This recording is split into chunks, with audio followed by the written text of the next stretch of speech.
Welcome back to the Team Sammy podcast. This is now my third attempt at recording this, and if this one fails, then there will be no episode 3, and I will jump straight into episode 4, which I think I will be recording tomorrow. But anyway, episode 3 is my post-draft power rankings. Again, this is coming out on delay due to the fact that the previous files have been corrupted. But real quick to start, I will only be going through the top 10 in depth. I will be just real quickly reading off 32 through 11 right now, which goes 32, the New York Giants. At 31, the New England Patriots. At 30, the Las Vegas Raiders. At 29, the Carolina Panthers. At 28, the Washington Commanders. At 27, the Tennessee Titans. 26, New Orleans Saints. 25, Arizona Cardinals. 24, Los Angeles Chargers. 23, Denver Broncos. 22, Seattle Seahawks. 21, Indianapolis Colts. 20, Minnesota Vikings. 19, Pittsburgh Steelers. 18, New York Jets. 17, Tampa Bay Buccaneers. 16, Buffalo Bills.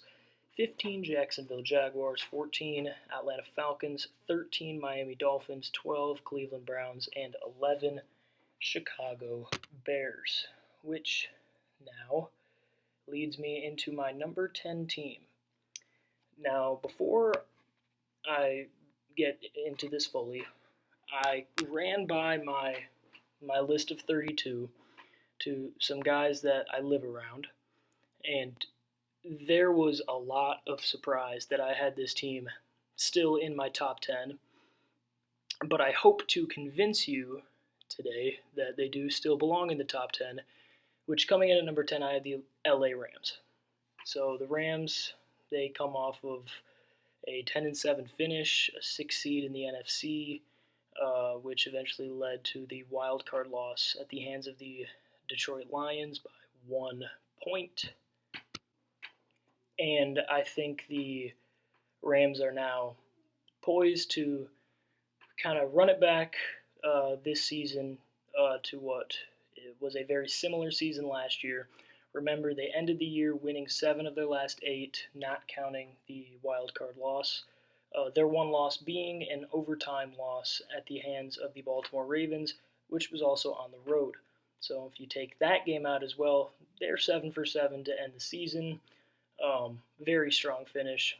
And I think a lot of what this pick is relies on the health of Matthew Stafford. I think if Matthew Stafford, again, also banking on Stafford not having completely fallen off due to age, but if Stafford is still up to the job and is healthy, I think the Rams will be right back to top 10 form this year. You combine Stafford with a second-year Puka Nacua and then a Cooper Kupp, who hopefully will not have any off-season injuries.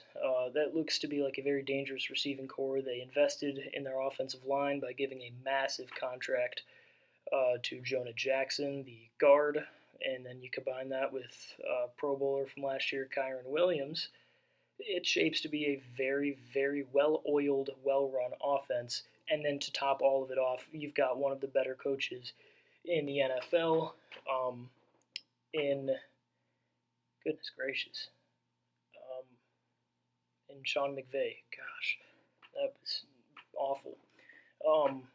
And a lot of the pushback I got from some of the guys I talked to earlier about this was the fact that Aaron Donald is gone. Aaron Donald is retired, so kind of like their defense, the Rams' defense is just not going to be up to par to what it was last year.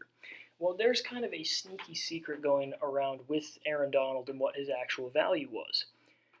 See, Aaron Donald, I think 3-time Defensive Player of the Year. Obviously, one of the best players of all time, offense or defense. I'm not taking anything away from Aaron Donald. But he had built himself a reputation to the point where the last 2 years of his career, he really was not anything special, yet he had already been grandfathered in to the Pro Bowl, to All-Pro honors, to where as long as he just put up average numbers, he was going to receive Pro Bowl and All-Pro honors because of what he had done in the past and because his name was Aaron Donald. You even look at the most arbitrary of things being Madden overalls, and Aaron Donald was one of 6 players given the 99 overall status. Aaron Donald was nowhere near a 99 overall game wrecker this year, last year or the year before that, really. Um, he's just associated with dominance to where people are going to be hesitant about the Rams defense without Aaron Donald, even though there really, I don't think, is going to be too much of a loss there, especially with second-year players Byron Young and Kobe Turner, both on the defensive line. They both had over 8 sacks last year as rookies, and I think they're really going to help pick up this pass rush. The secondary is a bit of a question mark for Los Angeles. You got John Johnson out there. You got some other guys. But overall, I think this Rams team is a top 10 team. Moving on, I have the Philadelphia Eagles at number 9, the exact inverse of what the Rams' finish was to the end of the season last year, where the Eagles were 10-1 and in line to get the number 1 seed in the NFC, and then plummeted to 11-6 and got blown out in the wild card by Baker Mayfield. And I attribute almost all of this to coaching. Nick Sirianni's not a good coach. Nick Sirianni's not qualified to be a head coach. Nick Sirianni, I would call him the Mike McCarthy of the NFC East, except Mike McCarthy is in the NFC East. But the Eagles have all of the talent in the world. They've got such a great roster on paper, and I just think that their coaching is really what held them back last year and what is going to continue to hold them back this year. 2 years ago, the year they went on the run to the Super Bowl, offensively, you got Shane Steichen, who is carrying that team, leading the way, just being absolutely a stud with Jalen Hurts and the weapons around him. And now Steichen leaves. The offense sputters a little bit at the back half of this past year. And then you go over to Indianapolis, where Shane Steichen went, and with Gardner Minshew, their offense is looking functional. This leads me to believe that Shane Steichen was, I think, deserves a lot of the credit to what the Eagles' offense did 2 seasons ago. And then, very similarly, Jonathan Gannon, the current head coach of the Arizona Cardinals. He was the defensive coordinator for the Eagles, who had a great defense 2 years ago and a very lackluster defense last year. Again, sans Gannon last year. I think there's a lot that points to that, being Jonathan Gannon, I think, really contributed a lot to what the defense's performance was 2 years ago. So they still have their offensive core with Hurts, Brown, and Devontae Smith, both of those receivers just getting new contracts. And something else that just really makes me hesitate with this Eagles team is you look at the face of Jalen Hurts, and he looks like a man who is not enjoying his life. He looks like he does not care about football. He just looks like he is fed up with something. I don't know what it is. I don't really want to know. But he just looks like a guy who's not having fun out there and looks like a guy who's not motivated to go out and win. And then also the loss of Jason Kelce and the signing of Saquon Barkley, I think, is being a little bit overhyped. Barkley was not too efficient last year on the ground with New York. You can attribute that to the Giants just being a terrible team. I mean, even me, I had the Giants ranked as the literal bottom team in the NFL.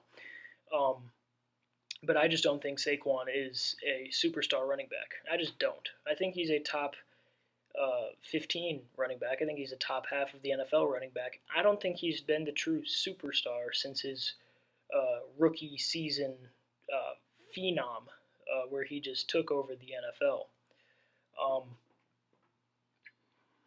The defense is aging out, especially the defensive line,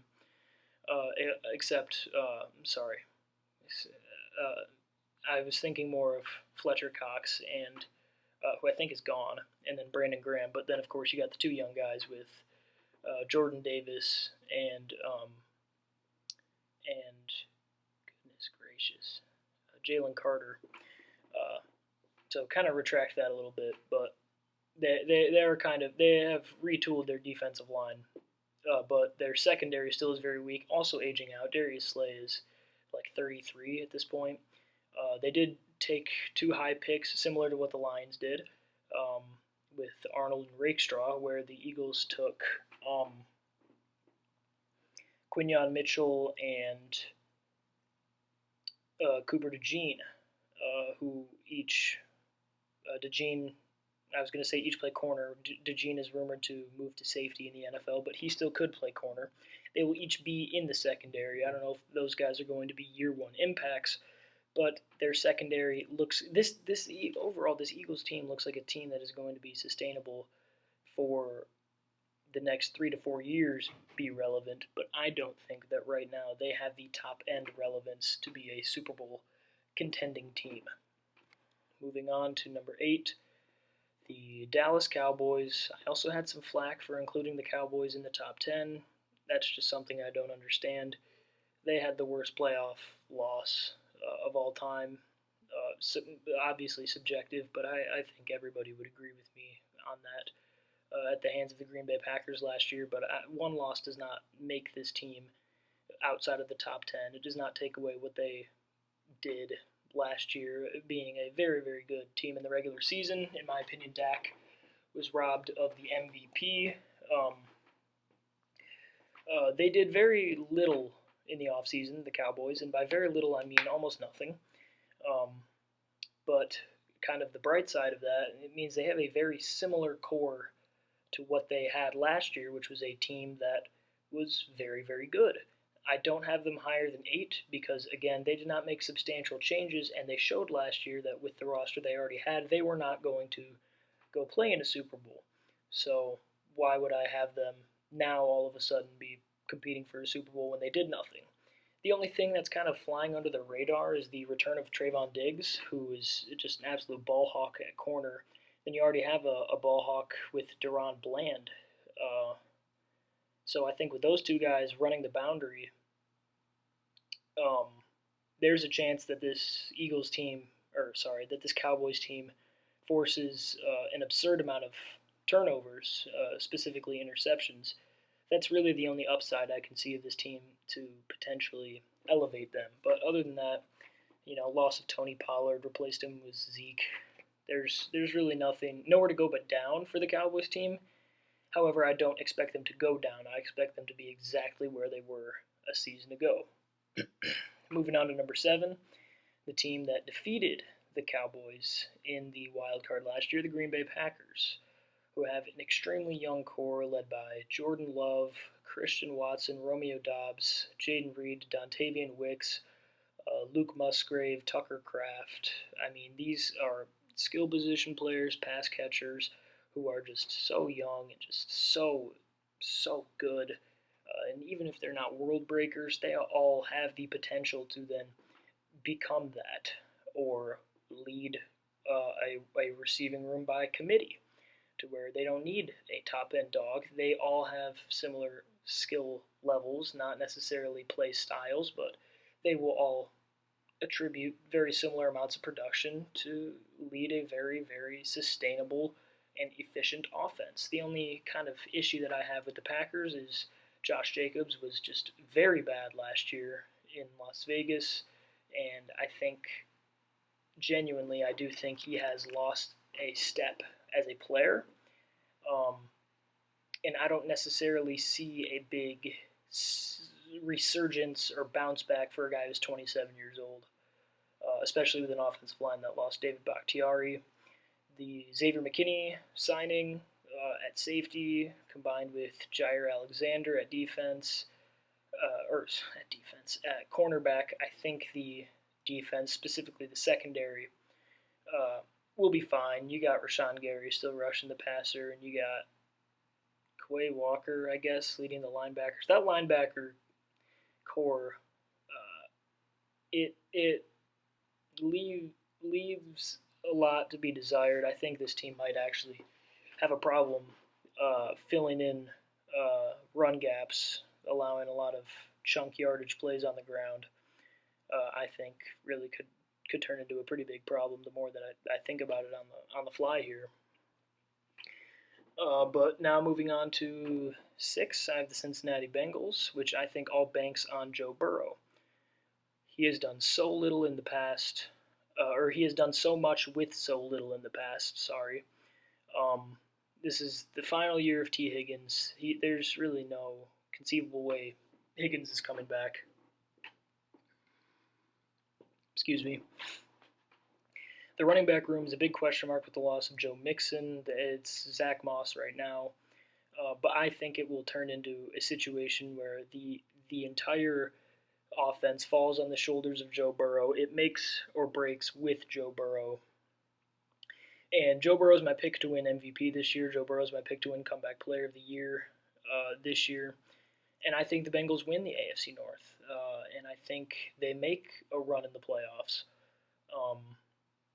behind the likes of Joe Burrow. And I think almost all of the success is going to be because of Burrow's resurgence, him being healthy. Defensively, they still have a great pass rush with guys like Sam Hubbard and Trey Hendrickson. They did lose DJ Reader, but DJ Reader was hurt a lot. And they've got a pretty good secondary, or maybe not pretty good, but at least pretty young, with guys like Daxton Hill and DJ Turner, guys who are young with very high ceilings, and they've got a lot of speed as well, something that, as has been said so many times with so many people, can't teach speed. They've got the raw tools to become very good players defensively. But yeah, I think the Bengals are going to be a very good team this year. Bounce back big from last year's disappointment. Number 5, I have the Baltimore Ravens. I'm anti-Lamar. Lamar should not have won the MVP. Lamar lucked into a 36 touchdown season in 2019. He's barely throwing for 3,000 yards a year. He's destroying his own body. He's had problems staying healthy in the past. Speaking of problems staying healthy, his number one target is Mark Andrews, or is it Mark Andrews? Because I don't know if I've seen Mark Andrews the last 2 seasons. Just lost Pro Bowler Kevin Zeitler. The receiving core, now without OBJ, is Zay Flowers, Rashad Bateman, and Nelson Aguilar. What is that? That does not scream playoffs. That does not scream top-end talent. They got Derrick Henry, who may or may not be washed. I'm banking on Derrick Henry not being washed, and I think Derrick Henry will kind of drag this team into the playoffs because I will forever stand on the side that Lamar Jackson is not that guy. I don't think he'll win a Super Bowl in his career unless if he's not playing in the Super Bowl. If he's riding on the bench, I'm sure he could get a ring. He can't win in the playoffs. He beat the Texans last year. He beat the Titans in 2020 in the wild card round after losing to the Titans the year prior. But anytime they run into a juggernaut team, the Ravens, they don't stand a chance. They lose. They fold. And usually it's not even very close. And all of the foolish Ravens truthers are going to be yelling at me that the refs screwed them over in the AFC Championship game. And let me tell you, the refs did absolutely nothing to that game. Did the refs make Lamar throw across his body into triple coverage in the end zone to his backup tight end? Did the refs strip the ball from Zay Flowers at the 1-yard line? No. This team is not built to go far. They lost Mike McDonald, their defensive coordinator last year. The defense, also losing Patrick Queen, is probably going to regress heavily, and they were already a team that had problems generating a pass rush. Madubuike being their number one guy, a lot of times rushing from the interior. This is a team that does concern me. I still have them at number 5 because, very similarly to the Cowboys, we see this team time in and timeout perform very well in the regular season, but just absolutely collapse when there's anything of any note on the table. So as as long as nothing really substantially changes, the Ravens are going to be a team that's going to win themselves 11 or 12 games in the regular season and then go out and play a team that is more ready than them, and they're going to go out and they're going to lose. Um, and until I see it, I will not believe it with Lamar Jackson and the current players around him. Moving to number 4, a team that is that I'm very, very high on, maybe too high on, it is the Houston Texans, led by superstar franchise quarterback, second-year man C.J. Stroud, who will be handing the ball off to newly acquired Joe Mixon, throwing the ball to newly acquired Stephon Diggs, along with Tank Dell, Nico Collins, and then the re-signed Dalton Schultz. You got Laramie Tunsil shoring up that offensive line at the most important position on the offensive line, and with a potential bump up for a guy like Juice Scruggs on the offensive line, the interior of the offensive line. There's a chance that this offensive line could be a very solid unit and help Joe Mixon kind of put his inefficiencies behind him and be a pretty good running back. You look defensively, you got Will Anderson Jr., who was just absolutely dominant last year, winning Defensive Rookie of the Year, and now you pair him with Danielle Hunter coming from the other side. You got just two very, very solid defensive pass rushers. You got Jalen Petrie and Jimmy Ward at safety, two just phenomenal safeties. You got Derek Stingley Jr., who was very disappointing in his rookie season, but really picked it back up last year to, I think, really, truly solidify himself as a CB1. CB2, it looks like it'll be Jeff Okudah. That's a problem, if it will end up being Okudah. But then also there's potential with Kamari Lassiter as well. But overall, I think this Texans team will be very, very, very tough to beat. A very good team, and the only issue or the only pushback, the only hesitance that I have with this team is if C.J. Stroud takes a step back, a down year, sophomore slump, do exactly what Baker Mayfield did in his sophomore season. I'm not anticipating that. I'm not calling that because I think the amount of weapons that have been put around C.J. Stroud, I think he's in a position to lead his team very far into the postseason.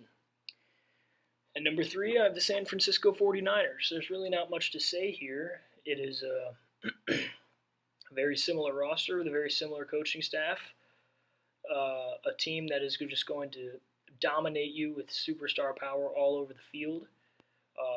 They're going to be just running you up and down the field with Ayuk, Samuel, and CMC, and then they're just going to be shutting you down with Fred Warner and Nick Bosa, and it's to the point where you wonder if the 49ers don't win a Super Bowl with the roster that they've had the past couple of years, is this like some of the biggest waste of talent? I guess waste of talent would be overstating it because they've still made playoff runs, but like maybe some of the best teams to never win at all. Because this 49ers team is just consistently going to be a top 5 team. They have been, and they will continue to be for a while, just because of the amount of star power that they have. Just one guy going down really is not going to completely tank this team. And of course, let's say Purdy goes down, there's always Jimmy Garoppolo sitting out there in free agency after he got cut because of the PEDs or whatever. Garoppolo went to a Super Bowl with this core. So 49ers at 3 I think is pretty easy. Kansas City Chiefs are my number 2 team. You got the MVP, best player in the world, Patrick Mahomes. You got old man Travis Kelce. Isaiah Pacheco. You got a defense that's just elite. Trent McDuffie, Chris Jones, Nick Bolton. You got guys on all three levels of that defense that are at the very tops of their positions. The one pushback I have for people who are projecting an even better year for Kansas City would be the people who are talking about Xavier Worthy. Xavier Worthy has a BMI that just does not work in the NFL. He has questionable hands. He has he's John Ross. That's who he is. He's speed, and because of that, he was overdrafted in the NFL. And that's really the one weakness for the Chiefs is, again, they're not really going to have a bona fide number one receiver, especially with the perceived suspension of Rashee Rice. Then you got useless Worthy, no Rashee Rice to begin the year, so you've got Marquise Brown. It's not the best situation in terms of the receiving corps for the Chiefs to be in, but obviously they're still the Chiefs, and Mahomes is still a little Mahomey. So I think the Chiefs are the second best team in the NFL, which leads us to the number one team, the Detroit Football Lions.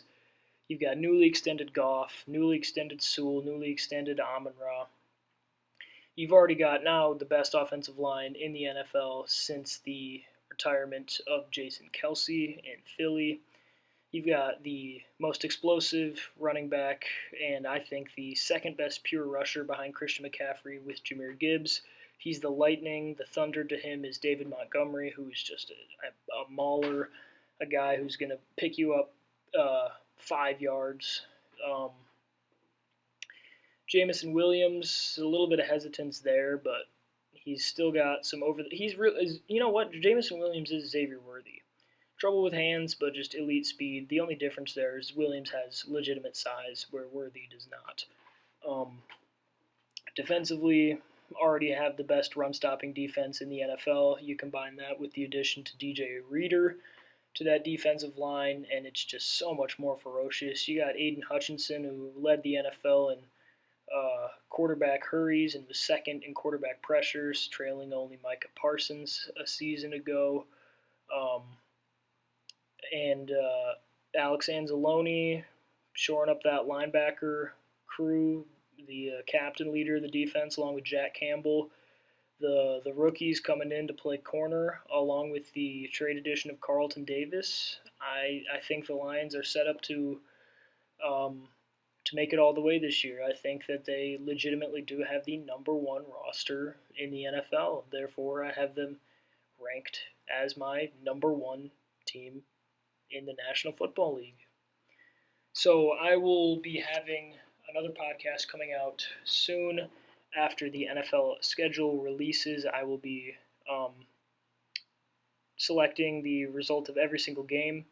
I will be doing that not on the podcast. I'll be doing that before the podcast, and then once I have that done, I will be going back on and record talking about really kind of what I stumbled into with my results that I will find out with the full schedule. I don't want to record something that would be 2 hours long with me going through and picking every game individually, which is what's going to take me off camera, but I'd just rather do that off camera than on camera.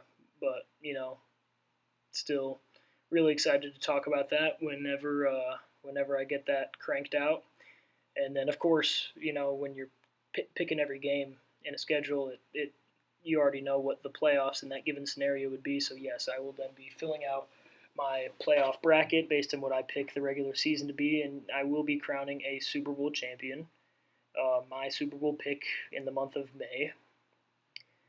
That will be all on the next episode. I appreciate you guys tuning in to episode 3. I'll catch you guys in the next one. See you later.